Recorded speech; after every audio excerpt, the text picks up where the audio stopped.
I was trying to avoid all the stuff that is connected to Lovecraft. So green color, tentacles, all the stuff that he is known for and was, depicted by years by artists like this, I'm not saying it's bad, but I'm saying I wasn't going that way because it's a different kind of story. It's not where we're not trying to tell the story of his novels or short stories, but we're trying to tell a story about him.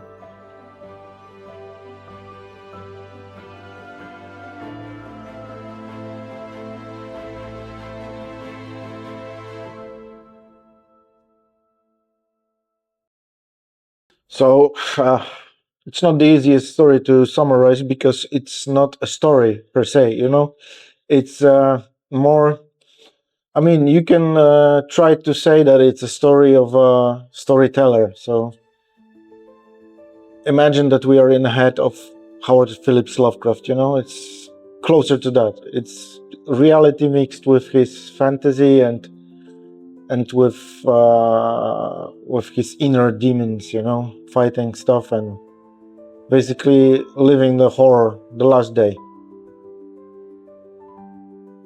For me, the best Lovecraft feeling in a comic book is Rourke by Andreas, Yeah.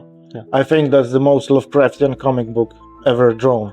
It's fantastic, and it's got this mystery of something unspeakable, something that has no face. And then you have things more like, maybe Mignola with the tentacles stuff and all these things. And it's also amazing, But it's a different flavor of you know what I mean? When you read a book, the book creates a movie in your head, and this version of the movie is always the best. We're trying to tell a story about him. So that's why the color choices, and that's why avoiding all the things that you think about when you think about Lovecraft, Yeah, there are many influences, the things. Möbius and Mignola being obviously in a top shelf in my house, always the books. I love those guys, but also, McKeever, Ted McKeever, for example, is one of my favorites. And De Crécy, the French guy, Nicolas De Crécy, I love this guy as well.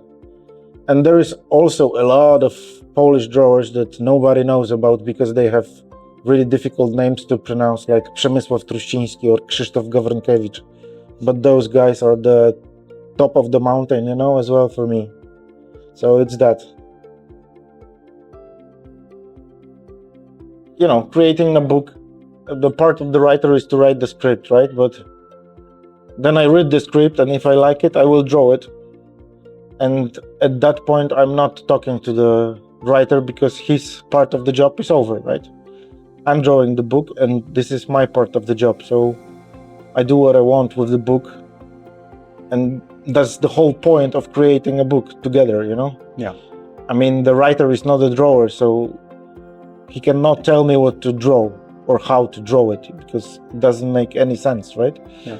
But obviously there is always some back and forth, and maybe we can add something here, but there is a thin line that you cannot cross. Okay. Either way. So different roles in any case. Yeah, come on. It's, Final question for me. What moves you the most when you read a comic book? I don't know if it's a particular element. Art. Okay. Yeah, it's very simple. If the art is shitty, I will never touch the book. I'm sorry, I don't care, No, it's perfect. It's really perfect.